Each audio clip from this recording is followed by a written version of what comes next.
We as MPs were dragged by the Delhi police, dragged like animals.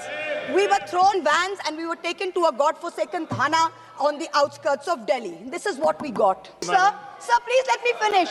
Sir, I am the fourth speaker, 10 hours, sir. Sir, 10 hours, I have to finish. This is not fair, sir. Na kisi ka saath, na kisi ka vikas, na Rahim ka, na Ram ka. This is the truth of this bill. പാർലമെന്റിനകത്ത് നടക്കുന്ന ചർച്ചകളുടെ ഭാഗമായി നിരവധി പ്രസംഗങ്ങൾ നാം കേൾക്കാറുണ്ട്. എന്നാൽ അവരിൽ ചിലരുടെ ശ്രദ്ധേയമായ വാക്കുകൾ ചരിത്രമായി മാറുന്നതിനും നാം സാക്ഷ്യം വഹിച്ചിട്ടുണ്ട്. അതിൽ ചില ശബ്ദങ്ങൾ ഭരണകൂടങ്ങളെ അസ്വസ്ഥരാക്കുകയും പാർലമെന്റിൽ ഇടിമുഴക്കം സൃഷ്ടിക്കുകയും ചെയ്യുന്നു. ഭയമില്ലാതെ ഭരണാധികാരികളുടെ നേരെ നോക്കി ഇത് തെറ്റാണ് എന്ന് പറയുവാനുള്ള ധൈര്യം കാണിക്കുന്ന അത്തരമൊരു ശബ്ദമാണ് തൃണമൂൽ കോൺഗ്രസിന്റെ തീപ്പൊരി നേതാവെന്നറിയപ്പെടുന്ന മെഹുവ മൊയ്ത്ര എംപിയുടേത്. മെഹുവ ഈ ചർച്ചയിൽ ആഭ്യന്തരമന്ത്രി അമിത്ഷായെയാണ് പ്രധാനമായും ലക്ഷ്യം വെക്കുന്നത്. ജനാധിപത്യത്തിന്റെ ആത്മാവിനെക്കുറിച്ചും ഭരണഘടന നേരിടുന്ന വെല്ലുവിളികളെയും സർക്കാരിന്റെ അപകടകരമായ നയങ്ങളെയും കൂസലില്ലാതെ ചോദ്യം ചെയ്യുകയാണ്. ഇതിനെ രാഷ്ട്രീയ വിമർശനമായി അവഗണിക്കുവാൻ പോലും സാധിക്കാത്ത വിധം ഓരോ പൗരന്റെയും മൗലിക അവകാശ സംരക്ഷണത്തിനു വേണ്ടിയാണ് മെഹുവ മൊയ്ത്ര വിരൽ ചൂണ്ടുന്നത്. Mahua മൊയ്ത്രയുടെ വാക്കുകളിലേക്ക്. In 2005, the Union government enacted the National Rural Employment Guarantee Act, which revolutionized rural India's idea of livelihood security. This very house, there was a historic consensus among all parties when they passed that bill, and everyone shouted, Rozgar Guarantee Zindabad. This was the history of the original bill. For the first time, the central government aimed to provide in law 100 days of assured employment to one single member of every rural household as long as there was an adult member willing to sign up for unskilled manual work. As long as you wanted it, it was available, it was demand driven. What else? Women were guaranteed at least one half of the jobs made available. The NREGA scheme was aimed at creating durable infrastructure, so wells, ponds, roads, etc.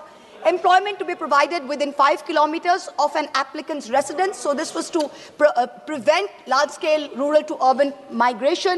Minimum wage was to apply. Every state was notified with a minimum wage. On October 2nd, 2009, Gandhi Jayanti, in keeping with the vision of the father of the nation's vision for rural self-reliance in India, the name was changed to the Mahatma Gandhi Rural Employment Guarantee Act. That is the history of this. Now suddenly 16 years later, with no consultation with anybody, you did not consult with the opposition, you did not consult with civil society, you did not consult with any stakeholders, the government has introduced a bill to repeal the Manrega. This is not an amendment, mind you. You are replacing it with something called a VB Ramji bill. Now it was Bengal's great son, Rabindranath Tagore, who popularized the name Mahatma, meaning the great soul, for Mohandas Karamchand Gandhi. Some historians said that other people before Gurudev had called him the Mahatma. But it's ironic that the Prime Minister's home state, the Gujarat High Court, Justice Pardiwala, when he was there, he declared in February 2016, once and for all, that it was Rabindranath Tagore who gave the title of Mahatma to Mohandas Karamchand Gandhi, and that all school textbooks should give the credit of naming of the Mahatma to Tagore. And what have this government done today? You've changed the name. You are dishonoring both the Mahatma and Gurudev. Is it any wonder that Bengal and Bengalis call you Bangla Birodhi? Do you think, does this government think it's been very smart by putting the name Ram, by putting the acronym RAM in the name of the bill? What did Gandhiji say? I'm quoting Gandhiji. By Ram Rajya, I do not mean Hindu Raj. I mean divine Raj, the kingdom of God. Ram Rajya ensures equal rights of prince and pauper. It is a sovereignty of the people based on moral authority. By changing the name and repealing the act, you have destroyed Gandhiji's idea of Ram Rajya, both in letter and in spirit. Now, before the suspension of the fund releases in March 2022, West Bengal was among the top performers of Manrega nationwide. Approximately 2.6 crore job card holders across 1.4 crore rural households were in Bengal. Since March 2022, the union government has not released one single paisa to West Bengal. As of today, the centre has outstanding Manrega dues of 52,000 crores. 52,000. 7,000 crores in unpaid wages and 45,000 crores in unpaid material and wage pending liabilities till date. We as members of the Trinamool Congress representing the people of Bengal, we have taken to the streets for our rightful dues. We've sat on dharna. Our Honorable Chief Minister has written innumerable times. We have complied with over 150 action taken reports. When we went to meet with the Honorable Minister, we as MPs were dragged by the Delhi police, dragged like animals. We were thrown vans and we were taken to a godforsaken thana on the outskirts of Delhi. This is what we got. Even though the objects and reasons of the bill, I've got the bill in front of me, I'm looking at page 1. Now, if you look at the objects and reasons of the bill, it says to provide an enhanced statutory wage employment guarantee of 125 days in every financial year to every rural household. But actually, there is no one single element, not one, of the legal right to work retained in the bill, which was there in the original bill. That was a legal right. Nothing. Now, Manrega, the original Manrega provided some fundamental guarantees. The first, it was central government funded. The wage bill was met 100% by the central government. The second, it was a demand-driven employment program, as my honorable colleague Naresh Ji from the Sapa said. He said when people wanted to work, it was demand-driven. It was bottom-up. And the third guarantee was that 100 days of work across rural India, no matter where you were. There was no notified area, no this, no that. You wanted to work, you lived in rural area, you filled up a form, you were entitled to it. That was the right. Now this government, I'm looking at the bill, they've used the word guarantee 92 times. 92 times in this bill. But I'm going to go through just 4 provisions of the bill which demonstrates that the new Ramji bill provides no guarantees at all. Forget about 92, it provides not even one guarantee. So let me look at the first. First, if I'm looking at page 4, chapter 2, section 4, subsection 5 of the proposed bill. What does it say? The central government shall determine the state-wise normative allocation for each financial year based on objective parameters as may be prescribed by the central government. So the Manrega, which was a demand-driven employment program, has been now replaced by an allocation-based scheme, which the central government can alter at whim. So central government thinks they want to alter the quantum of allocation, it can.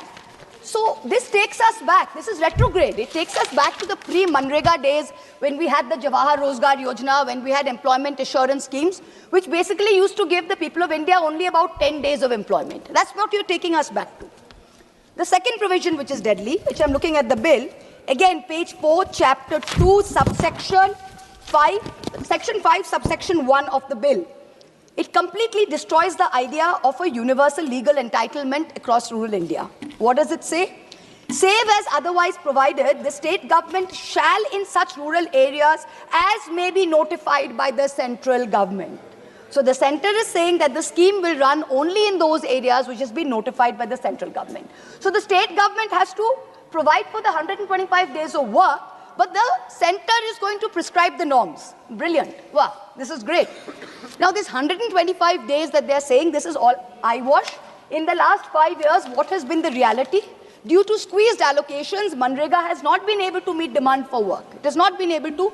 Average in India has been between 50 and 55 days work on average. In Bengal, in the last 5 years, no matter what the demand was, you could not give even 1 day of work because you stopped the program. The third provision, the same chapter, chapter 2, page 4, section 4, subsection 6. What does this state?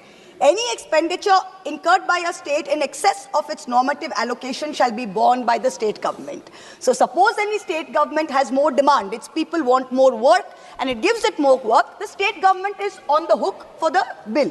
The central government is not going to go beyond the allocation. Exactly what my colleague pointed out. The fourth, the most deadly, this is the death knell for the Manrega scheme. This is why Manrega is not going to go forward because of this provision. Let's look at page 11, chapter 5, section 22, subsection 2. For the purposes of this act, the fund sharing pattern between the central government and the state government shall be 60-40. In the northeastern states, states and union territories, 90-10.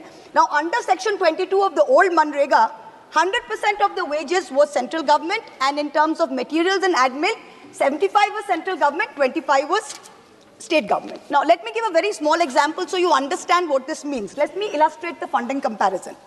Now, let's just state for any state, the total Manrega expenditure per annum is 10,000 crores. Out of that, say wages is 7,000 crores and materials is 3,000 crores.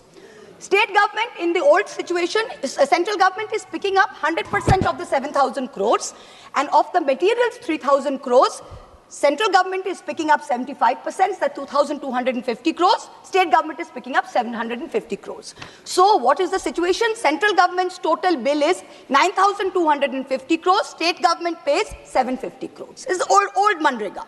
The new VRAMG, what is it looking at? Same expenditure of 10,000 crores. Sir, I've got 12 minutes, sir. I'm the first speaker, 12 minutes. Please don't ring the bell, sir.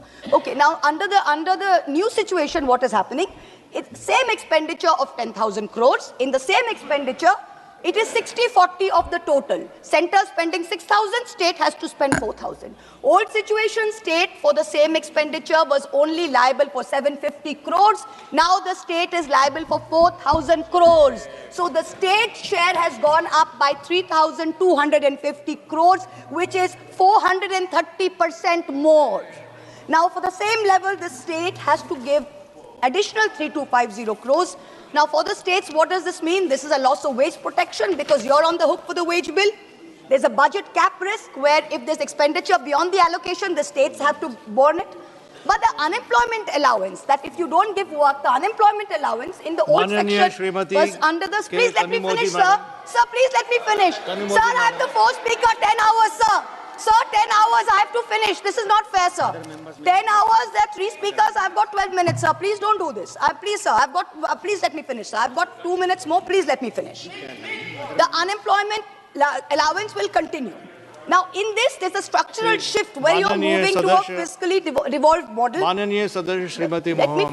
me finish, sir. Last one paragraph. No, 1 second, please the Calcutta High Court. Please listen to yes, me. Sir. Please listen to me. Yes, sir. I'm given an indication that you have 10 minutes. You have already crossed 11 minutes. Sir, I'm giving you the time, sir. Please listen to me. Yes, sir. I'm giving you another 40 seconds. No, sir, you please give me, because you have increased the time to 10 hours, sir. That 10 minutes was under the 4-hour scenario, sir. See, yes, let me as finish, requested sir. Okay. by you, I'm giving you 12 minutes. Let me finish, sir. I'm giving you, sir.